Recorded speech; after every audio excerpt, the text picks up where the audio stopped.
4월 첫째 주일 예배를 하나님 앞에 드리도록 하겠습니다. 이스라엘아 들으라, 우리 하나님 여호와는 오직 유일한 여호와이시니 너는 마음을 다하고 뜻을 다하고 힘을 다하여 내 하나님 여호와를 사랑하라. 하나님은 영이시니 예배하는 자가 영과 진리로 예배할지니라. 아멘. 찬송가 2장 하나님 앞에서 찬양하도록 하겠습니다.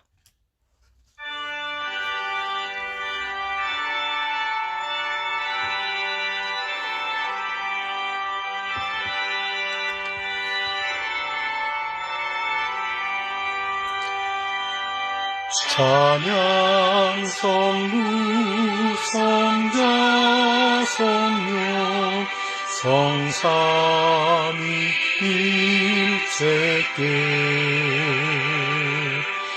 영원 무궁하기까지 영광을 돌리세. 영광을 돌리세.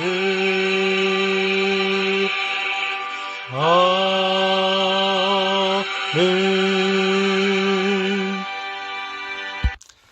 사도신경으로 우리의 신앙을 고백합니다. 나는 전능하신 아버지 하나님 천재 창조주를 믿습니다. 나는 그의 유일하신 아들 우리 주 예수 그리스도를 믿습니다.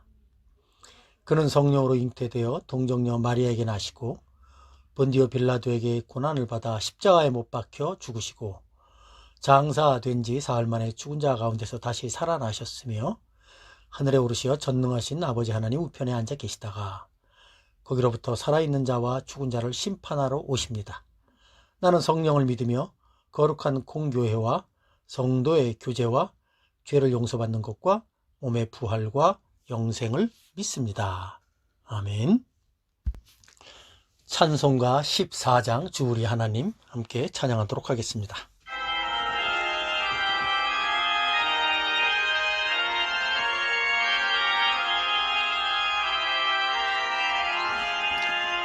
주 우리 하나님 하늘에 계시니 온전한 만민 주 앞에 찬송하네. 이 천지 만물도 주 앞에 엎드려 그 거룩하신 이름을 늘 높이네. 주 언약하신 것 끝까지 지키니 저 하늘나라 향하여 곧가리라.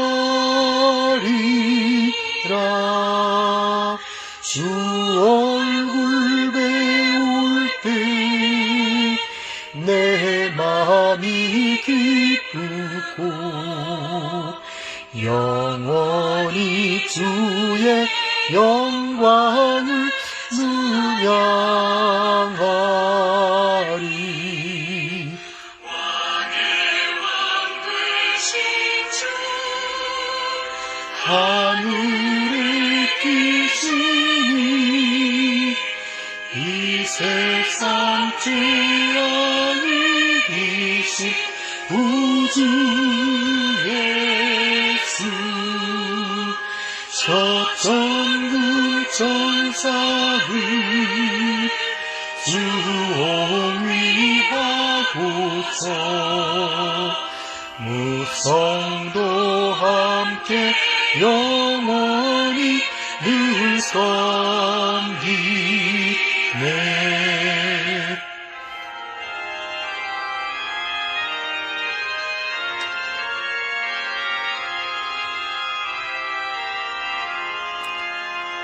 성삼위일체께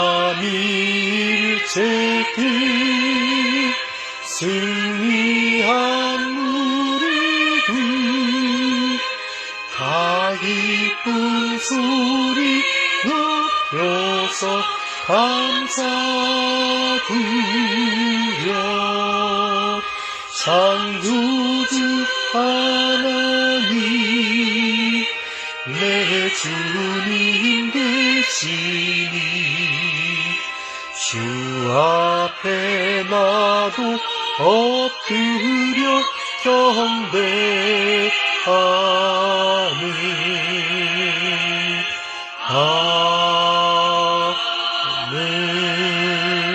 아멘.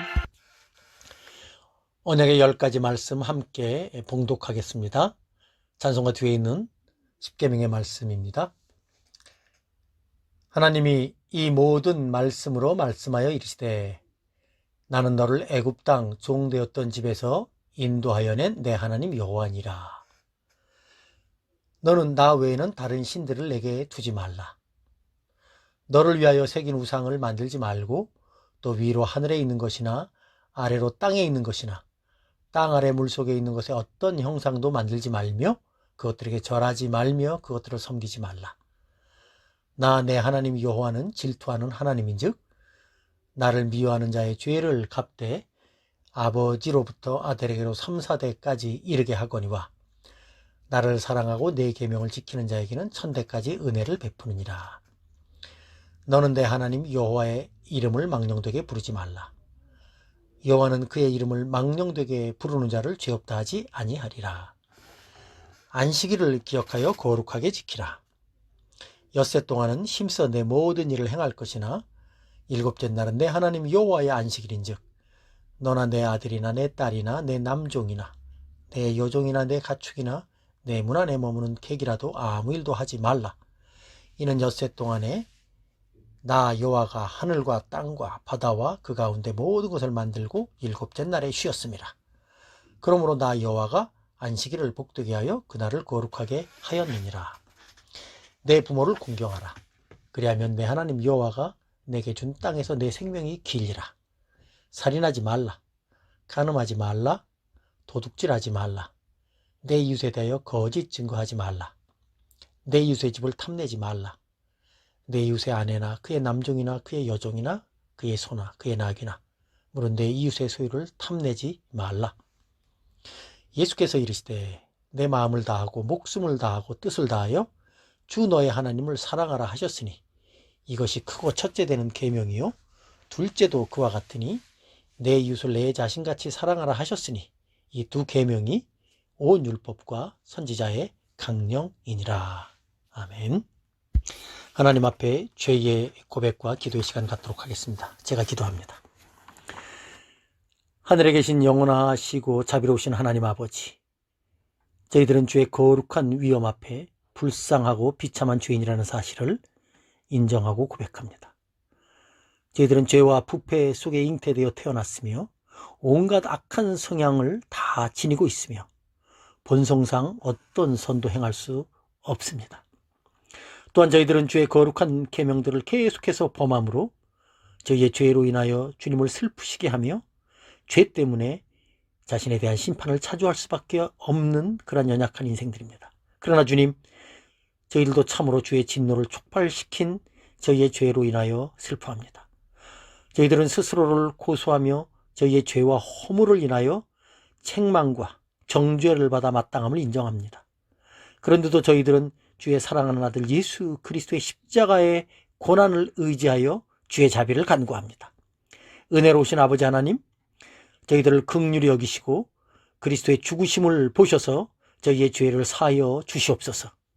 또한 저희들에게 주의 성령의 은혜를 내리셔서 저희의 죄를 진실하게 고백하게 저희의 곤고와 비참을 제대로 알도록 가르쳐 주시옵소서. 그래서 저희들이 죄에 대해서 죽고 새 생명으로 다시 살도록 저희를 인도하셔서 예수 그리스도로 말미암아 주께서 간합하실 만한 거룩하고 의로운 열매를 맺게 하시옵소서.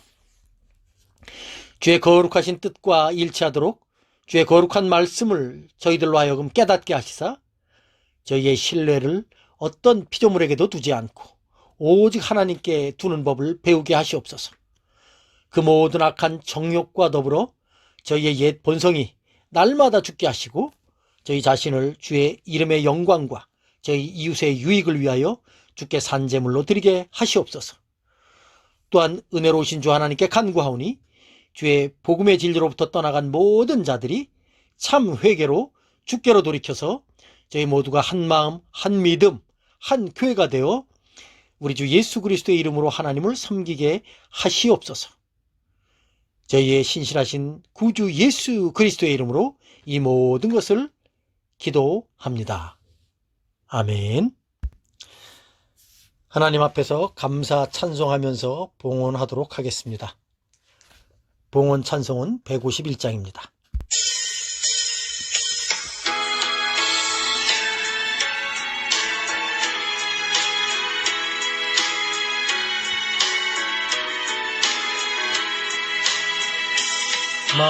만왕의 왕 내 주께서 내 구주 당했나.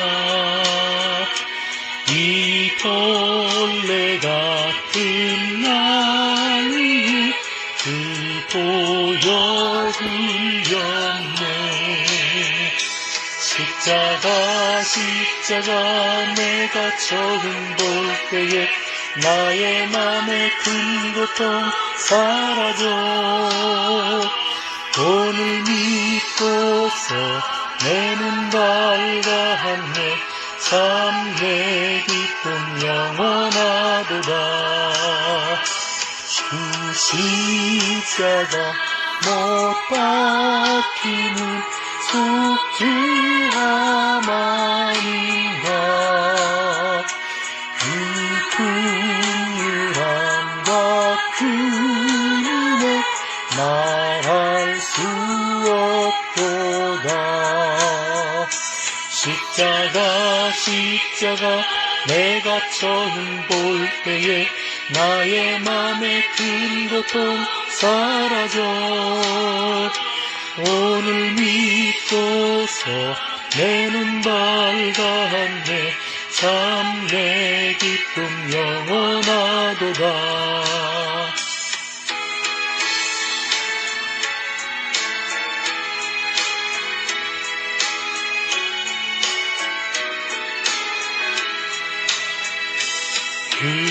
울어도 그 큰 은혜 다 갚을 수 없네.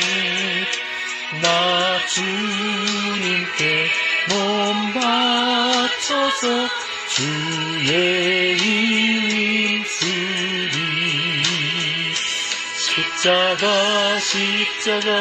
내가 처음 볼 때에 나의 맘의 큰 고통 사라져. 오늘 믿고서 내 눈 밝았네.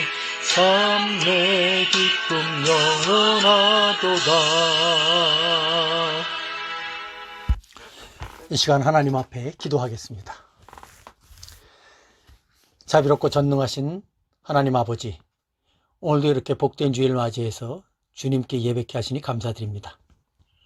주님, 이 예배를 통하여 영광 받으시고 예배드리는 저희들에게는 다시 한번 주님의 사랑과 은혜 그리고 돌보심의 손길을 깨닫고 감사하는 삶을 살아가게 하옵소서.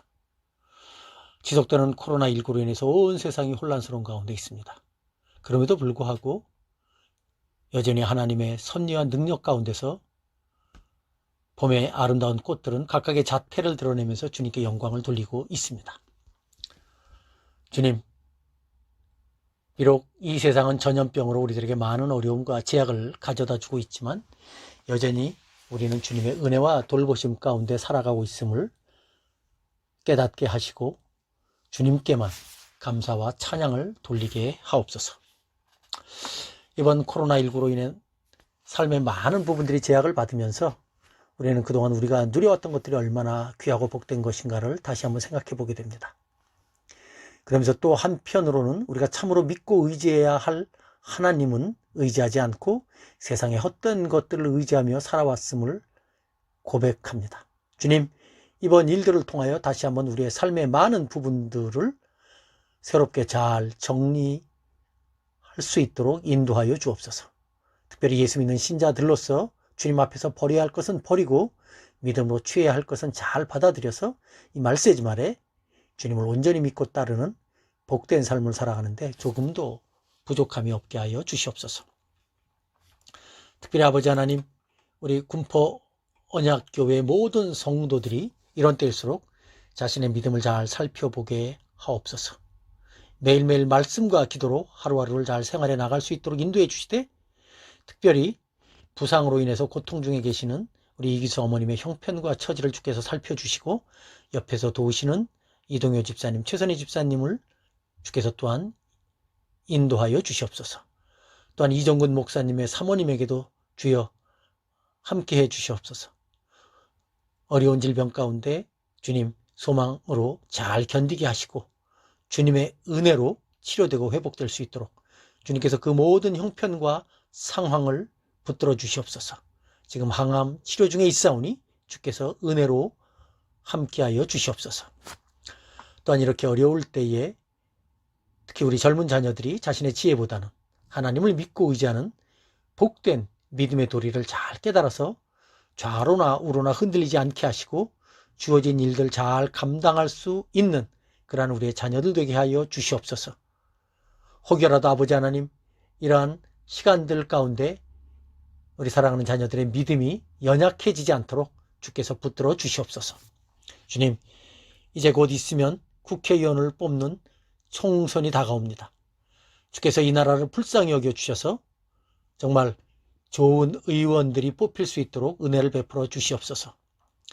우리 예수 믿는 성도들이 바르게 잘 선택하고 결정할 수 있도록 주님께서 인도하여 주시고 정말 이 나라가 하나님의 은혜 가운데 지켜지고 돌봄받는 그런 복된 나라가 되게 하여 주시옵소서. 특별히 아버지 하나님, 전 세계의 선교지에서 사역을 감당하는 선교사님들이 있습니다. 그 가정을 주께서 붙드시고 함께해 주셔서 그들이 그곳에서 특별히 코로나로 인하여 어려움을 겪고 있을 텐데 그 어려움 속에서 잘 견디면서 주님께서 맡겨주신 사명 잘 감당할 수 있도록 인도하여 주시옵소서. 특별히 우리 교회와 협력하는 전유성, 신성익, 신승윤 선교사님들과 그 가정을 주께서 붙들어 주시고 인도해 주시옵소서. 그래서 주님의 귀한 복음의 역사를 계속해서 잘 감당해 나가고 열매를 맺어 나갈 수 있도록 주님께서 함께해 주시되 우리 교회는 계속해서 함께 기도하며 협력해 나갈 수 있도록 주님 도와주시옵소서. 주님, 또 이 코로나로 인한 여러 가지 일들을 수고하고 애쓰는 그러한 정부 관계자들, 방역하는 그러한 의료진들에게도 주님께서 동일한 은혜로 함께해 주셔서 이 어려움 가운데 참 우리나라가 잘 이 모든 방역을 감당해 나갈 수 있도록, 그래서 더 큰 피해가 생기지 않도록 주께서 붙들어 주시고 함께해 주시옵소서. 이 모든 간구를 살아계신 우리 주 예수님의 이름으로 감사하며 간절히 기도하옵나이다. 아멘. 찬송가 314장 내 구주 예수를 더욱 사랑 하나님께 찬양하도록 하겠습니다.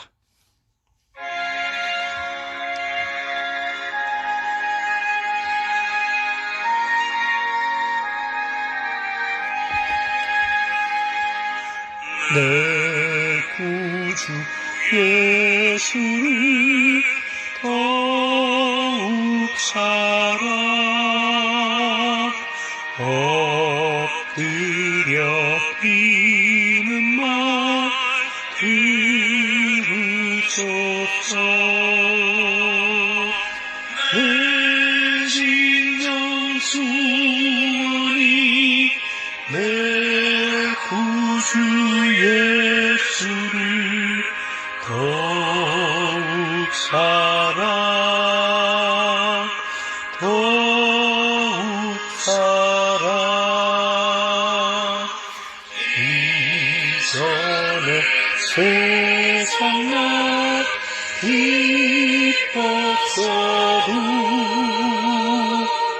지금 내 기쁨 오직 예수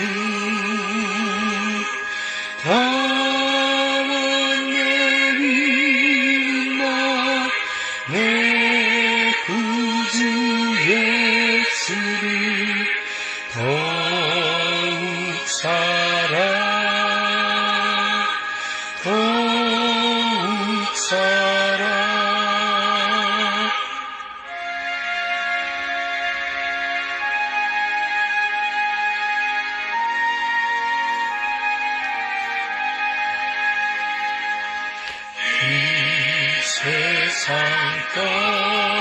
뜻 찬양하고 숨질 때 하는 말 이곳이세 가만 내리는 나의 구주 예수를 더욱 사랑 더욱 사랑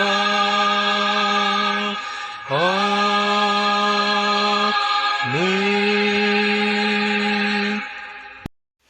오늘 함께 나눌 하나님의 말씀은 요한복음 제12장 1절로 9절까지의 말씀입니다.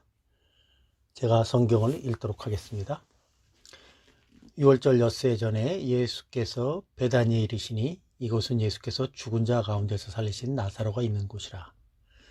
거기서 예수를 위하여 잔치할새 마르다는 일을 하고 나사로는 예수와 함께 앉은 자 중에 있더라. 마리아는 지극히 비싼 향유고 순전한 나드 한 근을 가져다가 예수의 발에 붓고 자기 머리털로 그의 발을 닦으니 향유 냄새가 집에 가득하더라.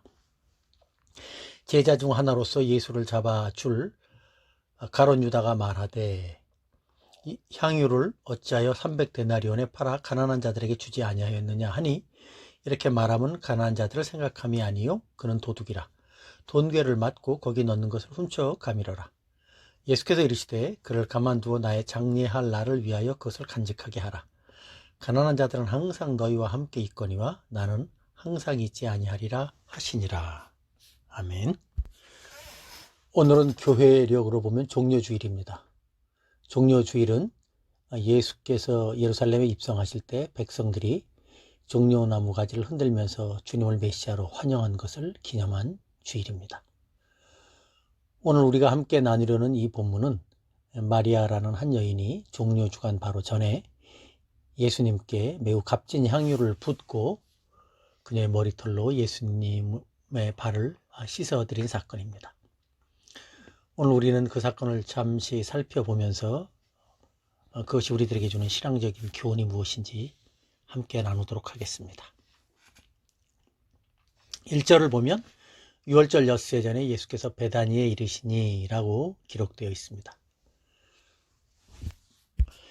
여기 언급된 6월절은 여느 6월절과는 다른 6월절입니다. 즉 주께서 십자가에 달려 돌아가신 바로 그 6월절입니다. 성경을 보면 세례 요한은 예수님을 가리켜 6월절 어린 양이라고 불렀는데 예수께서 6월절 어린 양으로서의 사명을 감당하시기 위하여 예루살렘으로 들어가신 것입니다. 물론 제자들을 포함한 대부분의 사람들은 예수님이 죽기 위해 예루살렘으로 올라간다는 것을 전혀 예상치 못하고 있습니다. 그저 평상시처럼 절기를 지키기 위해 올라가는 것으로 알고 있을 뿐입니다. 그리고 가는 도중에 베다니에 들린 것이죠. 베다니는 본문에도 나와 있듯이 예수께서 죽은 자 가운데서 살리신 나사로가 있는 곳이다. 그렇게 기록되어 있습니다. 즉 예수께서 죽은 지 나흘이나 되어 무덤에서 썩은 시체로 있었던 나사로를 살려주심으로써 수많은 사람들이 주님의 부활의 능력을 직접 목격했던 마을이 바로 베다니였던 것입니다. 동일한 사건을 기록한 마가복음 14장 3절을 보면 예수님께서 머무시던 곳은 베다니 나병 환자 시몬의 집이라고 그렇게 기록되어 있습니다. 이러한 내용들을 종합해 보면 예수님은 6월절을 맞이해서 십자가를 지시기 위해서 예루살렘으로 올라가시는 도중에 베다니를 지나가시게 되었는데 예수께서 오신다는 말을 듣자 베다니에 있었던 나사로의 가정에서 예수님을 위해서 잔치를 베풀어 준 것으로 그렇게 생각할 수 있습니다. 그리고 그 잔치집이 바로 문둥병자 시몬의 집이었다는 것이죠. 많은 학자들은 이 문둥이 시몬이 아마도 나사로 남매들의 가까운 친척이었을 것으로 추측합니다. 어떤 사람은 그가 마르다의 남편이라고 말하기도 하고 또 어떤 학자들은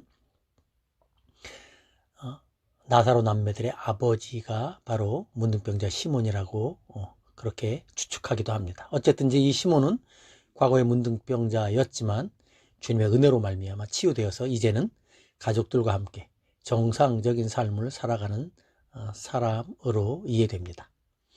어쨌든 이와 같은 정황들을 살펴볼 때 오늘 모인 나사로와 그의 가족들은 모두 다 예수님으로부터 큰 은혜를 받은 사람들이라는 것을 알 수가 있습니다. 그리고 그들이 주님을 위한 잔치를 베푼 것이죠. 저는 이 말씀을 묵상하면서 이런 생각을 해보게 됩니다. 오늘 우리가 이렇게 모여서 예배를 드린다는 것은 어떤 의미일까? 물론 오늘 우리는 코로나 때문에 지난 주일에 이어서 이번 주일도 예배당에서 모이지 못하고 각 가정에서 가정 예배로 공예배를 드리고 있습니다. 그럼에도 불구하고 우리가 하나님 앞에서 예배를 드린다는 것은 오늘 본문에 나오는 나사로와 그의 가족들처럼 주님의 은혜를 깨닫고 그것에 감사해서 주님께 예배를 드리면서 다시 한번 우리를 향하신 그 주님의 사랑과 은혜를 높이고 영광을 올려드리는 것이죠. 물론 우리는 나사로처럼 죽었다가 다시 살아난 사람도 없습니다. 또 우리 중 모두가 다 문둥병자 시몬처럼 소망 없는 질병에서 고침을 받은 사람들이라 할 수도 없습니다. 그러나 우리 모두는 다 주님의 십자가의 은혜를 믿음으로 말미암아 죄와 사망으로부터 구원을 받았고 그 놀라운 구원의 은혜를 감사하며 살아가는 사람들입니다. 사실 나사로가 죽었다가 다시 살아난 사건이나 문둥병자 시몬이 문둥병에서 회복된 사건, 그 모든 사건은 다 죄와 사망의 권세에서 구원하시는 예수님의 십자가의 복음과 그 은혜를 계시한 사건들입니다. 예수님은 한 사람의 나사로, 한 사람의 문둥병자를 고치시기 위해서 이 세상에 오신 분이 아니죠. 주님은 바로 그와 같은 놀라운 초자연적인 기적들을 통해서 주님께서 감당하실 십자가의 죽으심, 그리고 그 십자가의 죽음을 통해서 우리들에게 증거될 복음의 은혜를 우리들에게 증거하신 것입니다. 그리고 저와 여러분들은 바로 그 십자가의 복음의 은혜를 믿게 된 사람들이죠. 그렇게 볼 때 오늘 본문에 나온 것처럼 주님과 함께 잔치에 참여한 사람들은 바로 오늘 저와 여러분들과 같은 주님의 은혜 안에 있는 사람들과 동일한 사람들이다, 그렇게 생각해 볼 수가 있죠. 그리고 그것이 바로 오늘 이렇게 예배의 모습으로 나오게 된 것이다, 그렇게 말씀드릴 수 있습니다. 그렇기 때문에 오늘 본문의 이 말씀은 실상 이 땅 가운데서 예배드리는 우리를 위한 귀하고 복된 말씀임을 우리는 다시 한번 기억할 수가 있는 것입니다. 이제 2절 말씀 한 번 더 읽어봅니다. 거기서 예수를 위하여 잔치할새 마르다는 일을 하고 나사로는 예수와 함께 앉은 자 중에 있더라. 여기서 우리의 눈길을 끄는 구절은 나사로가 주님과 함께 앉은 자 중에 있다라는 이 구절입니다. 사실 주님이 아니었다면 지금 나사로가 있어야 할 자리는 어디일까요? 네, 그렇습니다. 주님이 아니었다면 지금 나사로가 있어야 할 자리는 주님이 옆 잔치 자리가 아니죠. 어쩌면 나사로의 자리는 베다니에 있는 한 쓸쓸한 동굴 무덤이었을 것입니다. 그리고 마르다와 마리아는 지금도 종종 그곳에 가서 사랑하는 동생 나사로의 이른 죽음을 생각하면서 몹시 슬퍼하고 있었을 것입니다. 그런데 오늘 본문을 보면 지금 나사로는 주님의 그 놀라운 부활의 권능을 힘입어서 다시 살아나서 예수님을 위한 잔치자리에 참석해서 예수님과 함께 앉아서 먹고 마시며 교제하고 담소하고 있는 것입니다. 저는 이 말씀을 묵상하면서 사도 바울이 에베소 교인들에게 기록한 에베소서 2장 5절과 6절의 말씀이 생각납니다. 우리 한번 다 같이 성경 말씀 에베소서 2장 5절과 6절의 말씀을 찾아서 읽어보도록 하겠습니다. 에베소서 2장 5절로 6절의 말씀입니다. 다 같이 찾은 줄 알고 제가 읽도록 하겠습니다. 허물로 죽은 우리를 그리스도와 함께 살리셨고 너희는 은혜로 구원을 받은 것이라. 또 함께 일으키사 그리스도 예수 안에서 함께 하늘에 앉히시니. 이 말씀을 보면 예수 안에 있는 성도는 하나님 앞에서 주님과 함께 영광스러운 자리에 앉아 있는 그런 복된 신분이라는 사실을 말하고 있습니다. 죽은 나사로가 살아나서 잔치자리에 예수님 옆에 앉아 있는 모습은 마치 죄와 허물로 죽은 이 땅 가운데 신자들이 예수님의 은혜로 다시 구원받아서 살아나서 예수님과 함께 일으키심을 받고 예수님과 함께 하늘에 앉게 된 그러한 복된 성도의 상태를 잘 보여주고 있는 그런 모습이다 라고 우리는 생각해 볼 수가 있다는 것이죠. 예수 믿는 신자가 주와 함께 하늘에 있다는 것, 이것은 놀라운 주님의 약속의 말씀입니다. 사실 우리가 예수를 믿었다고 해도 우리는 여전히 연약한 상태로 이 세상을 힘겹게 하루하루 살아가기 때문에 우리의 상태와 신분이 예수님과 함께 하늘에 앉아 있다는 이 말씀이 실감이 잘 나지 않습니다. 그러나 성도 여러분, 잊지 마시기 바랍니다. 비록 우리는 이 세상에서 살아가지만 우리의 시민권이 하늘에 있다는 사실을 우리는 절대로 잊지 말아야 합니다. 아니, 이 세상에서 삶은 잠시 잠깐뿐이지만 하나님께서 우리에게 허락하신 영원한 삶은 이 세상이 아니라 영원한 하늘나라에서의 삶일 것입니다. 사도 바울은 그런 놀라운 성도의 신분이 에베소서에서 이렇게 말씀을 통해서 우리에게 알려준 것이고, 오늘 우리가 살펴보는 본문에서 보여지고 있는 예수님과 함께 하는 이 잔치 자리는 바로 그런 하나님의 약속의 말씀을 우리에게 보여주고 있는 그런 복된 모습이다 라고 하는 것을 우리는 잊지 말아야 합니다.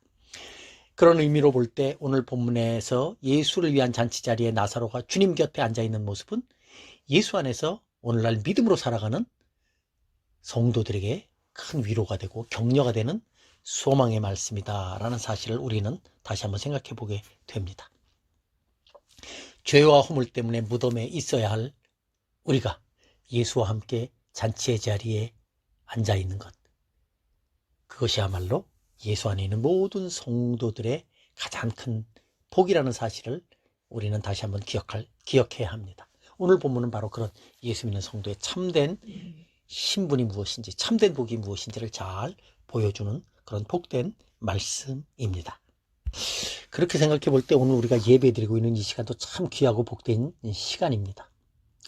나사로가 주님과 함께 잔치에 참여한 것이 우리는 예배를 통해서 주님의 잔치에 참여한 것이기 때문입니다. 저는 이 말씀을 묵상하면서 이렇게 생각해 봅니다. 나사로가 예수님과 함께 잔치에 참여해서 무슨 이야기를 나눴을까요?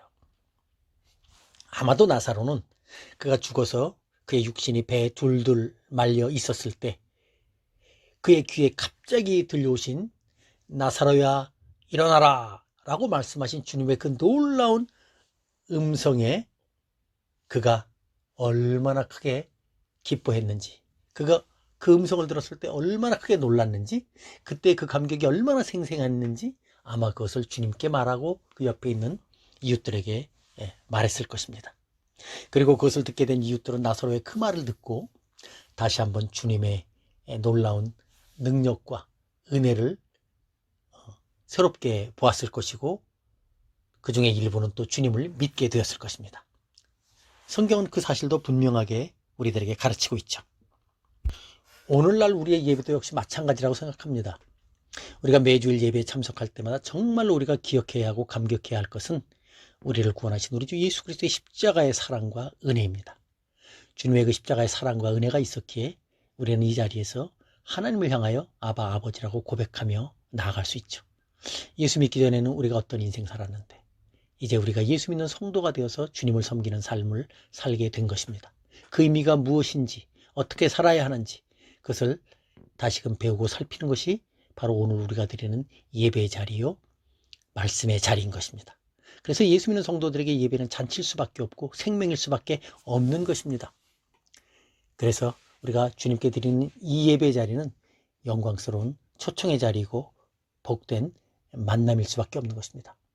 그래서 우리가 혹여라도 이 예배에 참석하지 못할 때 우리의 마음이 안타까움이 있어야 되고 아쉬움이 있어야 합니다.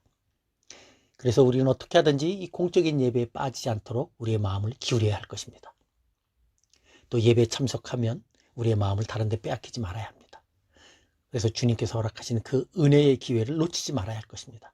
왜냐하면 그러한 시간들을 통해서 우리는 우리를 향하신 주님의 사랑과 은혜를 다시 한번 깨닫고 회복되기 때문이죠. 사랑하는 성도 여러분, 교회로 모여서 주님께 예배드리는 이 예배 자리를 귀하게 여기시기 바랍니다. 그 자리가 예배당이든지 또 내가 머물고 있는 가정의 자리든지 간에 하나님 앞에 예배드리는 이 귀하고 복된 시간을 절대로 우리는 놓치지 말아야 할 것입니다. 그럴 때 우리는 주님의 축복을 받으며 살아가게 됩니다. 그래서 성도들은 예배를 사모해야 되고 예배 시간을 소홀히 여길 수 없는 것입니다.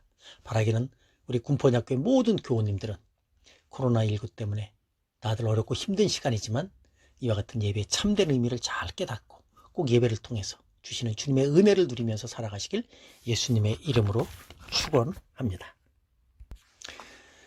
또 3절의 말씀을 읽어봅니다. 제가 읽겠습니다. 마리아는 지극히 비싼 향유 곧 순전한 나드 한 근을 가져다가 예수의 발에 붓고 자기 머리털로 그의 발을 닦으니 향유 냄새가 집에 가득하더라. 오늘 본문을 보면 나사로의 누이들인 마르다와 마리아가 나옵니다. 그런데 재미있는 것은 마르다와 마리아의 행동입니다. 성경에는 항상 이 두 여인이 같이 등장합니다. 그런데 매우 대조적인 모습으로 나오죠. 오늘 본문도 역시 그러한 면이 나타나고 있습니다. 오늘 본문 외에도 마르다와 마리아에 대한 또 다른 말씀인 누가복음 10장 38절로 42절의 말씀을 한번 찾아서 읽어보도록 하겠습니다. 누가복음 10장 38절과 42절의 말씀입니다. 다 찾으신 줄 알고 제가 읽도록 하겠습니다. 그들이 길 갈 때에 예수께서 한 마을에 들어가심에 마르다라 이름하는 한 여자가 자기 집으로 영접하더라. 그에게 마리아라 하는 동생이 있어 주의 발치에 앉아 그의 말씀을 듣더니 마르다는 준비하는 일이 많아 마음이 분주한지라. 예수께 나아가 이르되 주여 내 동생이 나 혼자 일하게 두는 것을 생각하지 아니하시나이까. 그를 명하사 나를 도와주라 하소서. 주께서 대답하여 이르시되 마르다야 마르다야 내가 많은 일로 염려하고 근심하나 몇 가지만 하든지 혹은 한 가지만이라도 족하니라. 마리아는 이 좋은 편을 택하였으니 빼앗기지 아니하리라 하시니라. 이 말씀을 보면 언니 마르다는 책임감이 있고 외향적이며 또한 대접하고 섬기는 일에 열심인 사람으로 보입니다. 반면에 마리아는 조용한 성격이고 내성적인 성격처럼 보이죠. 그러나 그녀는 주님의 말씀을 사모하는 일에 아주 열심한 여인이었음을 우리가 알 수가 있습니다. 마르다는 마리아가 주님의 말씀 듣느라 음식을 준비하는 일에 소홀한 것을 보면서 불평하죠. 그리고 그것을 주님께 아뢰기도 합니다. 그러나 그때 주님은 마르다에게 섬김도 중요하지만 마리아처럼 주님의 말씀을 귀담아 듣고 그 말씀을 사모하는 것이 얼마나 귀한가, 얼마나 복된가 하는 것을 다시 한번 말씀해 주시죠. 어느 면에서 보면 오늘 본문에 기록된 마리아의 헌신은 그처럼 하나님의 말씀을 사모하면서 귀담아 들었던 그런 마리아였기에 가능하지 않나 싶은 생각 해보게 됩니다. 왜냐하면 사실 제자 중에 어느 누구도 예수님의 고난과 죽으심에 대해서 그렇게 예수님께서 많은 말씀을 하셨음에도 불구하고 전혀 그것을 생각하지 않고 있었는데 예수님의 제자가 아님에도 불구하고 마리아는 주님의 이번 예루살렘 길이 주님의 죽으심과 관련된 길이고 그녀는 그러한 주님의 죽으심을 생각하면서 자신이 할 수 있는 최선의 것을 주님께 드렸으니 말입니다. 그러한 모든 모습을 보면 그 모든 것들은 마리아가 이처럼 평상시에 주의 말씀을 깊이 깨닫고 또 듣는 일에 열심하였기 때문에 나온 모습이다라는 생각을 해보게 됩니다. 오늘 본문을 보면 주님을 위한 그 잔치 자리에서 마리아는 지극히 비싼 순전한 나드 향유 한 근을 가져다가 주님의 발에 붓습니다. 그리고 그녀의 머리털로 주님의 발을 닦아드리죠. 여인의 머리카락, 그것은 여인의 가장 고귀한 영광이죠. 가장 소중한 부분입니다. 그녀는 자신의 가장 고귀하고 소중한 부분으로 주님의 발을 닦아드리죠. 이것은 정말 지극한 헌신이며 겸손의 모습이며 주님을 향한 경배의 모습입니다. 사실 이 나드 향유는 그 원산지가 이스라엘이 아닌 인도입니다. 향유는 예로부터 인도산이 가장 귀합니다. 오늘날로 말하면 해외 수입 명품이죠. 당시의 향유는 매우 비싼 물품으로 여인들에게는 가장 소중한 재산 목록 1호를 할 수 있습니다. 그런데 마리아는 이 향유를 주님께 부어드리기 위해서 향유를 담은 옥합을 깨뜨렸습니다. 옥합이 깨어져야만 그 옥합 속에 있는 향유가 부어질 수 있고, 옥합이 깨어져야만 그 향유의 냄새가 온 집안을 덮게 될 것이기 때문입니다. 7절의 말씀을 보면 예수님은 마리아의 이와 같은 행위가 예수님의 장례를 준비한 것이다 라고 말씀하셨습니다. 물론 사람이 죽으면 죽은 시체에다가 모략과 침향과 같은 것을 넣습니다. 그래서 부패를 방지하기도 하고 그 썩어가는 냄새를 억제하기도 하죠. 그런 면에서 볼 때 마리아가 향유를 주님께 부은 것, 주님의 장례를 준비한 것으로 이해할 수 있습니다. 그러나 사실 사람이 죽었을 때 사용하는 침향과 마리아가 주님께 부어드리는 향유는 본질적으로 용도가 다르죠. 가격은 비교할 수 없을 정도로 큰 차이가 납니다. 아까도 말씀드린 것처럼 사람의 시체에 넣는 침향은 부패할 때 나는 냄새를 중화시키고 방지하기 위한 것이기 때문에 그렇게 아주 오늘 마리아가 예수님께 부어드리는 향유처럼 그렇게 값이 비싸지 않습니다. 그러나 마리아가 주님께 부어드린 향유는 그야말로 가장 고귀한, 가장 값비싼 그러한 향유입니다. 그렇다면 주님은 어째서 마리아의 이 향유를 부은 사건이 주님의 죽으심을 예비한 사건이라고 말씀하실까요? 그것은 바로 마리아가 향유를 붓기 위해서 그 옥합을 깨뜨려야만 했기 때문이죠. 마리아의 향유 도유 사건은 그 향유를 담은 그 옥합이 깨어진 사건이기 때문에 주님의 죽으심을 잘 드러낸 사건이다라는 것을 우리는 생각해 볼 수 있는 것입니다. 우리 주님의 죽으심은 바로 그와 같은 주님의 생명을 드러낸 사건입니다. 온전한 하나님이시 온전한 사람이신 우리 주님께서 십자가에 달려 죽으셔야만 그 죽으심을 통한 주님의 사랑의 향기가 온 천하에 퍼질 수 있는 것이죠. 그런 면에서 볼 때 마리아의 깨어진 옥합을 통한 향유의 부음은 주님의 죽으심과 부활을 통한 복음의 상징이죠. 오늘 본문을 보면 이와 같은 마리아의 행동에 대해서 가룟 유다는 타박을 하고 책망을 합니다. 그러나 예수님께서는 그녀의 이 행동을 크게 칭찬하시죠. 단지 칭찬할 뿐만 아니라 주님의 복음이 전파되는 곳에서는 항상 전파될 것이라고 말씀해 주시기도 했습니다. 그렇다면 어떻게 해서 마리아의 이 헌신이 그렇게 주님의 귀한 칭찬을 들을 수 있는 헌신이 될 수 있었을까요? 두 가지를 생각해 보면서 말씀을 마치도록 하겠습니다. 첫째로 마리아의 이 헌신은 주님의 죽음과 부활을 상징하는 헌신이었습니다. 앞선 17장에서 나사로는 죽음과 살아남의 사건이 있었습니다. 예수님은 나사로가 병들어 죽어간다는 말씀을 들었을 때 일부러 이틀을 더 머무시면서 나사로가 죽기를 기다리신 것을 우리가 알 수가 있습니다. 그러나 나사로의 죽음은 그것으로 끝나지 않았죠. 예수님께서는 이틀을 더 기다려 나사로가 죽기까지 기다리셨다가 나사로의 무덤에까지 가서 죽은 나사로를 살려주심으로써 주님이 바로 부활이요 생명이라는 사실을 선포해 주신 것입니다. 나사로의 죽음과 살아남은 무엇을 의미할까요? 그것은 바로 예수님의 죽으심과 부활을 상징하는 사건이었습니다. 나사로가 죽음과 살아남의 사건이 있듯이 예수님도 반드시 죽으심과 부활이 있을 것이라는 사실을 나사로의 죽음과 부활을 통해서 드러내 주신 것이죠. 물론 나사로의 죽음과 나사로의 부활은 예수님의 죽으심과 예수님의 부활과는 전혀 다른 그런 의미의 죽음과 부활이죠. 나사로의 죽음은 자신의 죄로 인한 죽음이었습니다. 그러나 예수님의 죽으심은 당신의 죄로 인한 죽으심이 아니요, 예수님의 죽으심은 바로 저와 여러분들의 죄와 허물을 대신한 죽으심이죠. 그렇기 때문에 우리의 죄의 문제가 해결되기 위해서는 반드시 예수님께서 죽으셔야만 했던 것이죠. 다른 사람의 죽음은 우리의 죄와 아무 상관이 없습니다. 모든 사람의 죽음은 각각 자신의 죄로 인한 죽음입니다. 그러나 예수님의 죽음은 다르죠. 예수님 바로 우리의 죄와 허물을 대신 짊어지시고 죽으신 것이죠. 그래서 예수님의 죽음은 대속의 죽음일 수밖에 없는 것이죠. 주께서 십자가에 달려 죽으실 때 그때 저와 여러분도 예수님 앞에서 사망 선고를 받은 것입니다. 그래서 우리가 예수님과 믿음으로 연합되었다는 것은 주님과 함께 하나님 앞에서 우리의 죄값이 다 치러졌다는 것을 의미합니다.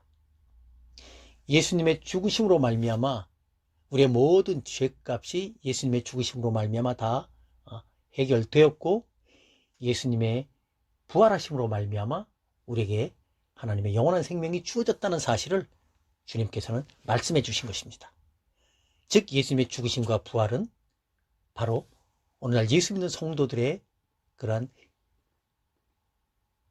대속과 놀라운 하나님의 구원의 약속의 말씀을 드러내 주신 것입니다. 이것이 바로 주님의 은혜요 복음인 것이죠. 오늘 본문에 나온 마리아의 옥합이 끼어지고 향유가 주님의 몸에 부어진 사건은 바로 그와 같은 예수님의 죽으심과 생명을 드러낸 상징적인 사건입니다. 그래서 주님은 천하에 어디서든지 복음이 전파되는 곳에는 이 여자가 행한 일도 말하여 그를 기억하리라고 말씀하신 것이죠. 마리아의 귀한 행위는 그야말로 예수 그리스도의 십자가의 죽으심과 부활의 생명을 상징하는 복음을 보여주는 그런 행위였던 것이죠. 그래서 주님은 마리아의 헌신을 그토록 귀하게 칭찬해 주셨던 것입니다. 두 번째로 마리아의 헌신이 귀하고 복된 이유는 바로 그리스도의 사랑을 향한 그녀의 마음을 그대로 보여준 헌신이었기 때문입니다. 아까도 말씀드렸듯이 여인들에게 있어서 향유는 그들의 가장 소중한 재산이죠. 오늘 본문을 보면 약 300데나리온의 가치가 있는 귀중품이다 라고 말합니다. 300데나리온이라고 하면 근로자 1년치의 임금입니다. 한 데나리온이 하루에 품삯이기 때문이죠. 지난번 오병이어의 기적이 있었을 때 장정만 5,000명이 넘는 그 엄청난 사람이 먹을 수 있는 빵을 사기 위해서는 약 200데나리온의 돈이 필요하다고 했으니 오늘 이 마리아가 예수님께 부어드린 300데나리온이 되는 이 향유의 가치가 얼마나 엄청난 것인가 하는 것을 우리는 생각해 볼 수가 있죠. 그런데 오늘 본문을 보면 마리아는 이 정말 소중한 것, 이 값진 것을 조금도 아까워하지 않고 예수님께 부어드립니다. 그런 마리아의 행동을 보면서 가룟 유다는 마리아가 헛되게 재물을 낭비했다고 말하죠. 그것을 팔아서 가난한 자들에게 나누어 주면 얼마나 좋았을까라고 말합니다. 그런데 성경은 그런 가룟 유다의 말에 대해서 어떻게 말합니까? 6절에서 이렇게 말해주고 있죠. 이렇게 말함은 가난한 자들을 생각하면요, 그는 도둑이라 돈괴를 맞고 거기 넣는 것을 훔쳐감이라 라고 말합니다. 이런 성경 말씀을 보면 가룟 유다의 그 말은 거짓이었다고 말해주고 있는 것이죠. 실제로 가룟 유다는 가난한 자들을 생각해서 그 말을 한 것이 아니라는 것입니다. 더 나아가 성경은 가룟 유다가 도둑이라고까지 말합니다. 그 마음에 재물에 대한 탐심이 가득 차서 그 값비싼 향유가 예수님께 사용되어지는 것을 보면서 그것을 훔쳐가고자 하는 마음에서 그 말을 했다는 것이죠. 반면에 예수님께서는 그러한 마리아의 아름다운 헌신을 보면서 정말 복되다고 말씀해 주셨습니다. 근데 여기서 우리가 한 가지 생각해 볼 것이 있습니다. 마리아가 예수님께 300데나리온의 향유를 아낌없이 부어드렸는데 어떻게 마리아는 그렇게 할 수 있었을까?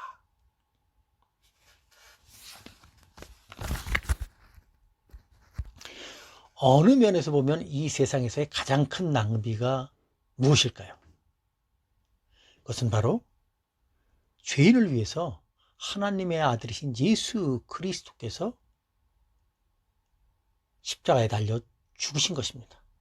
온 세상을 창조하신 의롭고 거룩하신 창조주 하나님께서 하나님의 말씀에 불순종하여 영원한 하나님의 심판을 받을 수밖에 없는 우리와 같은 죄인들을 구원하시기 위해서 이 땅에 피조물의 모습으로 오셔서 주님의 그 고귀한 흠없고 점없는 생명을 내어주셨다면 이것보다 더 큰 낭비가 어디에 있을까요? 아마도 마리아는 예수님의 그 말씀과 은혜를 통해서 주님의 죽으심이 무엇을 의미하는지 알았기 때문에 그녀가 할 수 있는 가장 최선을 다해서 주님의 장례를 준비한 것입니다. 그렇기 때문에 예수님께 부어드린 이 마리아의 향유는 낭비가 아닌 가장 귀하고 복된 주님을 향한 헌신과 사랑일 수밖에 없다는 것을 오늘 우리는 알아야 할 것입니다. 그렇기 때문에 예수님께 부어드린 마리아의 향유는 낭비가 아닌 가장 귀하고 복된 주님을 향한 헌신과 사랑일 수밖에 없는 것입니다. 그래서 마리아가 예수님께 부어드린 그 향유는 헛된 낭비가 아니라 가장 귀하고 복된 낭비였던 것입니다. 아니, 이것은 낭비가 아닌 주님을 향한 가장 귀하고 복된 사랑이요 헌신의 모습입니다. 주님께서는 그 마리아의 사랑과 헌신을 기쁘게 받으셨고 주님의 복음이 증거되는 곳에서는 항상 마리아의 사랑과 헌신의 이야기가 전해질 수 있도록 축복해 주신 것입니다. 이제 설교를 맺겠습니다. 미국의 선교사 중에 짐 엘리엇이라는 선교사가 있죠. 그는 휘튼 대학을 수석으로 졸업하고 다른 친구 선교사 4명과 함께 남미 에콰도르 선교사로 부름을 받습니다. 그가 선교하려고 하는 대상은 수백 년 동안 외국의 선교사를 받아들이지 않았던 아우카족이었습니다. 짐과 4명의 선교사들은 아우카족에게 복음을 전하기 위해서 1956년 아마존 정글로 들어갑니다. 미리 답사하기 위해서 들어간 것이죠. 그런데 들어간 지 얼마 되지 않아서 5명 모두 창과 도끼에 의해서 순교당한 모습으로 발견되었습니다. 이상한 것은 선교사들의 주머니 속에 있는 권총이 있었는데 그것이 전혀 발포되지 않은 채 그대로 있었다는 것이죠. 그것을 보면 선교사들은 그들을 죽이려는 원주민들을 향해서 발포를 하지 않았던 것으로 보입니다. 어떻게 보면 이 5명의 선교사들은 원주민들에게 복음을 전하고 그들을 살리려고 간 것인데 도리어 원주민들에게 죽음을 당하게 된 것이죠. 어찌 보면 이 5명의 선교사들은 원주민들에게 한마디의 복음도 단 한 권의 성경도 전해주지 못하고 그냥 허무하게 죽고 만 것처럼 보입니다. 당장 눈앞에 보면 아무런 열매를 거둔 것 같지 않습니다. 선교사들의 죽음은 아무런 가치가 없는 듯합니다. 그러나 훗날 그들의 순교를 통한 구령의 열매가 매우 풍성해졌음을 우리는 알 수가 있습니다. 나중에 그들의 부인들이 그곳에 복음을 전하러 갔는데 아우카족은 여인들을 죽이지 않는 관습이 있었다고 합니다. 그래서 그들의 헌신과 노력으로 그 족속이 복음화되어서 후에 선교사들을 살해한 사람들 중에 3명이 그 족속 교회의 담임 목사가 되어서 교회를 세우고 사역을 하게 되었다고 합니다. 이것을 보면 선교사들의 그와 같은 순교는 무가치한 순교, 헛된 순교가 아니라 매우 귀하고 값진 아름다운 순교요 그 열매를 주께서 맺게 해주셨다는 것을 우리가 알 수가 있습니다. 이 5명의 순교한 선교사 중에 짐 엘리엇 선교사는 이와 같은 아주 매우 유명한 말씀을 남겼습니다. 영원한 것을 얻기 위해서 영원하지 않은 것을 포기하는 자는 결코 어리석은 자가 아니다. 영원한 것을 얻기 위해서 영원하지 않은 것을 포기하는 자는 결코 어리석지 않다. 라는 말입니다. 오늘 본문에 나온 이 예수님께 자신의 그 가장 소중하다고 생각하는 300데나리온의 향유를 부어드린 마리아의 헌신. 어느 면에서 보면 그것은 참 소중하고 고귀한 것이지만 영원하지 않은 것입니다. 그녀는 그 영원하지 않은 것을 주님께 아낌없이 부어드림으로써 영원한 주님의 사랑과 은혜를 다시 한번 확인할 수 있었고 영원히 주님의 복음이 증거되는 것에서는 그녀의 그 아름다운 모습도 드러날 수 있도록 주님으로부터 복을 받은 것을 우리는 다시 한번 깨닫게 됩니다. 사랑하는 성도 여러분, 주님의 장례를 준비하기 위해서 옥합을 깨뜨리고 향유를 부어 자신의 머리털로 주님의 발을 씻긴 마리아. 그녀의 헌신은 결코 낭비가 아니었습니다. 마리아의 헌신은 영원한 주님의 복음과 생명의 향기를 드러내고 나타낸 헌신이었습니다. 그래서 주님은 그녀의 헌신과 행위를 영원토록 복 주셨던 것입니다. 바라기는 우리 군포원학교의 성도들도 이와 같은 순결함, 지혜의 헌신을 주님 앞에 드릴 수 있었으면 합니다. 우리가 주님 사랑하고 그 사랑의 가치를 알고 난 다음에 주님께 드리는 우리의 땀, 노력, 물질, 헌신 등은 어떤 헌신이라 해도 결코 과한 헌신이 될 수 없음을 기억하시기 바랍니다. 오직 주님의 향기를 드러내는 귀하고 복된 헌신이 될 것입니다. 그런 사랑의 마음으로 주님께 헌신하고 드려서 주님의 칭찬을 듣는 귀하고 복된 성도들 되시길 예수님의 이름으로 축원합니다. 아멘. 이제 기도하겠습니다. 하나님 아버지, 오늘 귀하고 복된 말씀 통해서 우리를 향하신 하나님의 그 놀라우신 사랑과 은혜를 다시 한번 깨닫게 하시니 감사합니다. 주님의 그 놀라운 은혜를 가슴 깊이 깨닫게 된 마리아는 그녀가 가진 가장 소중한 향유를 주님께 내어드리는데 조금도 아까워하지 않고 기쁨과 감사로 부어드리는 모습을 오늘 말씀을 통해서 봅니다. 주님, 우리에게도 이와 같은 마리아의 복된 믿음과 사랑을 허락하여 주시옵소서. 마리아는 주님의 말씀을 사모하고 그 말씀을 깨달음으로 당대의 제자들도 누리지 못했던 그런 복을 누렸습니다. 이제 오늘날 우리는 이 말씀을 통해서 다시 한번 주께서 마리아에게 주신 복을 누릴 수 있도록 역사하여 주옵소서. 이 세상 살아가면서 우리가 갖고 누리고 있는 모든 것들이 사실은 주님으로부터 온 것임을 우리가 어찌 모르겠습니까? 그럼에도 불구하고 우리는 참으로 욕심이 많아서 그 주님의 은혜와 사랑과 그 말씀의 원리를 알면서도 깨닫지 못하고 순종하지 못하고 살아갈 때가 너무나 많이 있습니다. 주여, 다시 한번 이 말씀을 통해서 하나님을 섬기며 주님의 몸된 교회를 섬기고 이웃을 섬기는 데 있어서 풍성하게 살아가게 하여 주시옵소서. 그래서 주님께서 우리에게 원하시는 그런 복된 그리스도 안에서의 풍성한 삶이 우리 모든 성도들에게도 임할 수 있도록 주여 은혜를 더하여 주시옵소서. 이 모든 간구를 살아계신 우리 주 예수님의 이름으로 감사하며 기도하옵나이다. 아멘. 찬송가 211장 찬양하도록 하겠습니다. 찬송가 211장입니다.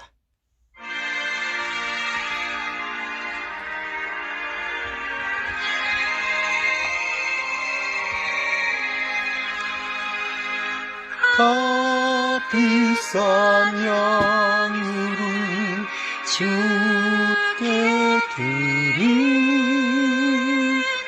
막달라 마리아 본받아서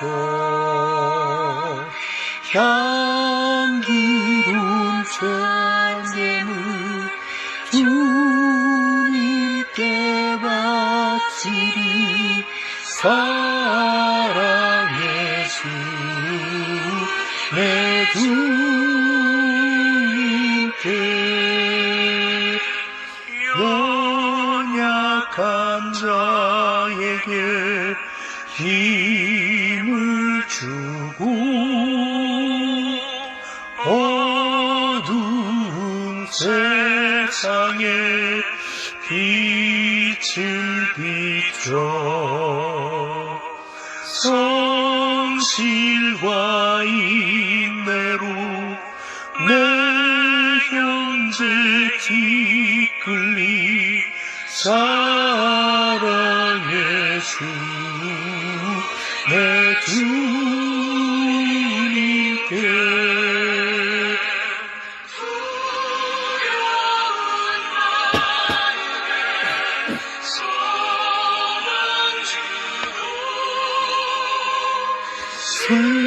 슬픔에 쌓인 자 위로하며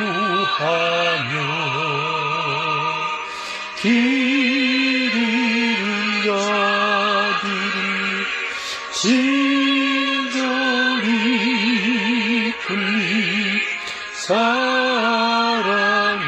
주 내 주님께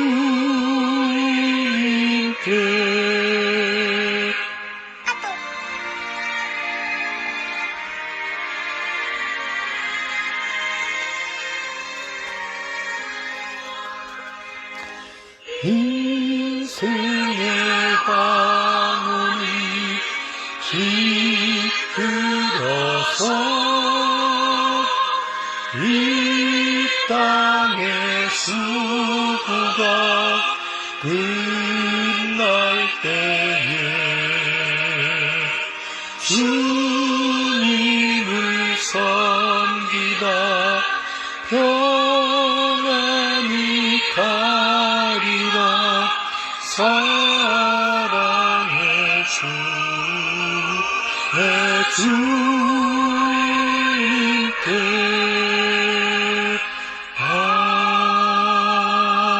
아멘. 이제는 우리를 구속하신 우리 주 예수 그리스도의 은혜와 하나님 아버지의 무한하신 사랑하심과 성령 하나님의 감화, 감동, 위로 교통하심의 역사가 오늘 말씀 듣고 그 말씀 안에서 정말 마리아가 우리 주 예수 그리스도께 보여드린 그 다함이 없는 사랑과 헌신의 아름다움을 다시 한번 배우고 그것을 본받아 살기로 결심한 우리 군포역교회 모든 성도들 위해, 그들의 가정과 직장과 사업장 위에, 그리고 이 나라 이민족 위에 이제로부터 영원까지 함께 하시기를 간절히 축원하옵나이다. 아멘. 오늘 예배를 마쳤습니다.